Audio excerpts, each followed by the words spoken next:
What's up, people? Jess here. Today I'm going to be making a video on my 3 favorite fishing knots. I pretty much only use these knots. They're really the only knots that I know. And these are all you're going to need to know to get started fishing. You honestly, in my opinion, don't really need to know any other knots until you get into much more advanced things in fishing. If, bimini twists and things like that have some of their purposes, but honestly, on a day-to-day basis, I only mainly use 2 of the knots, but I kind of threw this third one in there because I like it and it does have its uses on your everyday fishing. So that is it. We're going to go ahead and jump right into this video. If you don't know anything about us, for good reason, because there's not a whole lot to know about me, but just got started with his YouTube channel. I'm going to continue making more and more outdoor channels, probably mostly fishing, but also throw in some hunting. And please subscribe to the channel, like the video if you thought this was helpful, and we'll jump right into it here.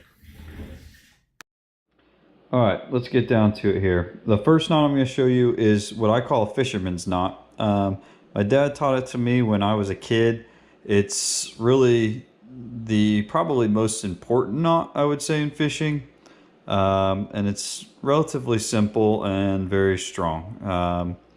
I use this to tie to like a hook, lure, anything like that where you're trying to tie right to an individual object. So here we go. First thing, you're going to run your main line or your leader, whatever, through your hook or lure, whatever you're using. You're going to leave about a 3 to 4 inch tag line. I like to pinch it right here. I'll show you in a minute why. And then you wrap your tag line around your main line. 1, 2, 3. Usually you want to go 4 times. And then the reason I pinch it is you got to run your tag line back through this hole.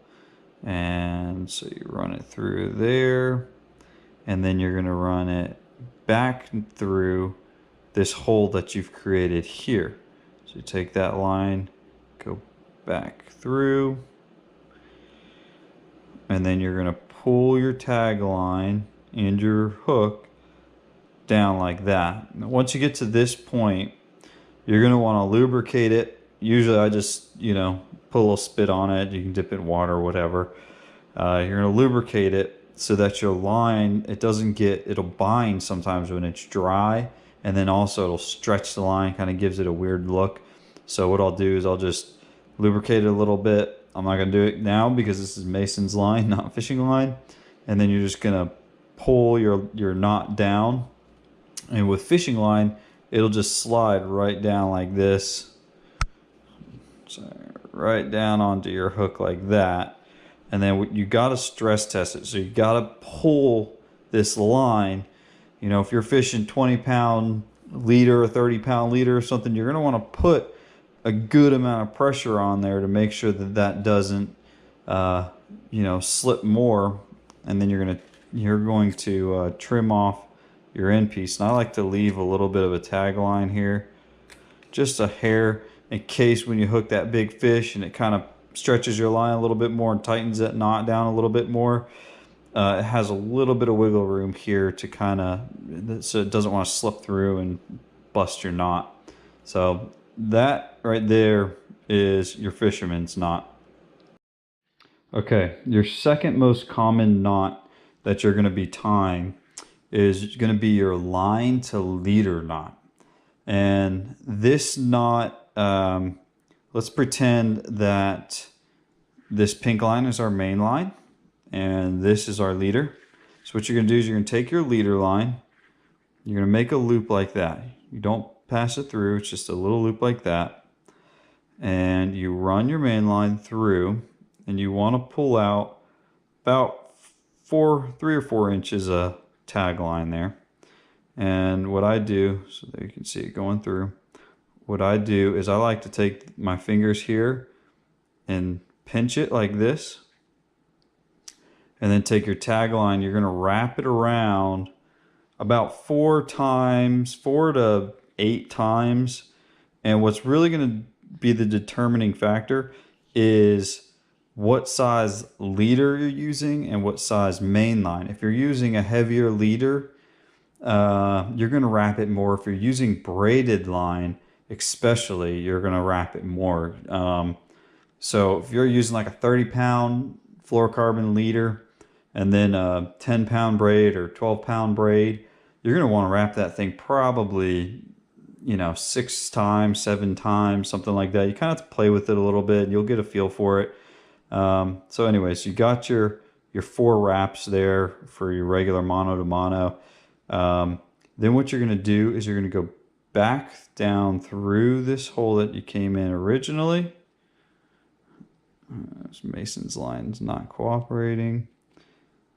Anyways, so you're going to go back down through that initial loop, and then you get to this point, you're going to want to lubricate it a little bit, especially for this type of knot, because you really got to cinch it down and get it tight. So I'll lubricate it. Again, not going to do with this line, but then you just pull your 2 main lines apart, and that'll start to cinch it down. And then sometimes what you'll have to do is kind of take your fingers and push it down like that. I don't like to have to do that a whole lot, but if it's really difficult, then you might wrap it a couple times less. But that's really what you're going for there. That's your line to leader knot. Obviously, then you clip off your 2 tag lines here. It's a pretty low profile knot. If you're fishing light line, a lot of times I'll do like a 6-foot leader, and it'll go right up through your guides and everything. No problem. Doesn't, sometimes it'll affect your casting a little bit if it's heavier line and whatnot, but a lot of times I'll do a real long leader, and this knot can go right through my guides, no problem. So that is your second knot. All right, now here is your third and final knot.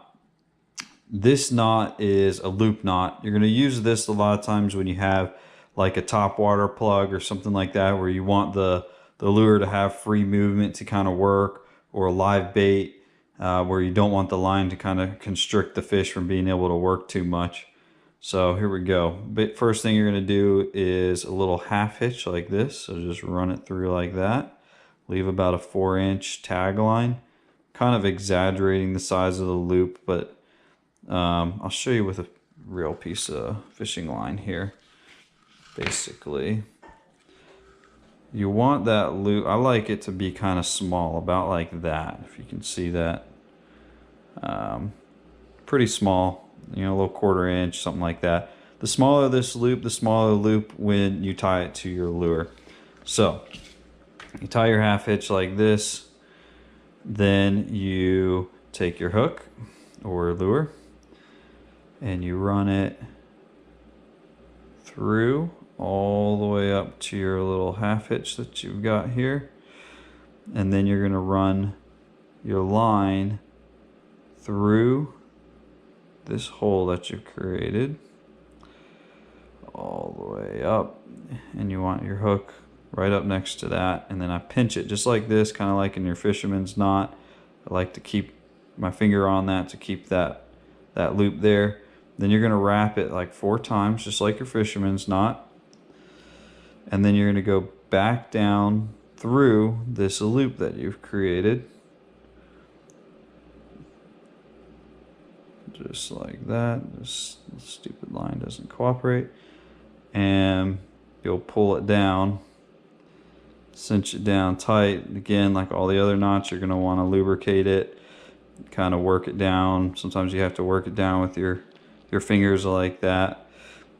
The cool thing about this knot, a couple things. Obviously, it's a loop. That loop will not slip down tight to your hook or your lure. It'll stay right like that. So it gives your lure a little bit of movement here. It's not constricted like this by your line. The other cool thing is this tag line is facing down, so it's not going to get hooked on seaweed or whatever. So then obviously you're going to trim that off just like that, and that is your loop knot. So I hope you guys like this video. Just a little something that I figured would be helpful if you're kind of just starting to get into fishing, or if you've been fishing for a little while and you're looking for some new knots or information on what other people use. Really, like I said, these are the 3 knots that I exclusively use. I really don't know any other knots. So hopefully it's helpful. If it was helpful, give me a thumbs up, subscribe, like it. If you think there's a knot that I absolutely need to know that is, very helpful or serves a different purpose than the knots that I showed, leave a comment. I'd be interested in learning new knots or something else. So hope this video is helpful, and until next time, I'll see you guys later.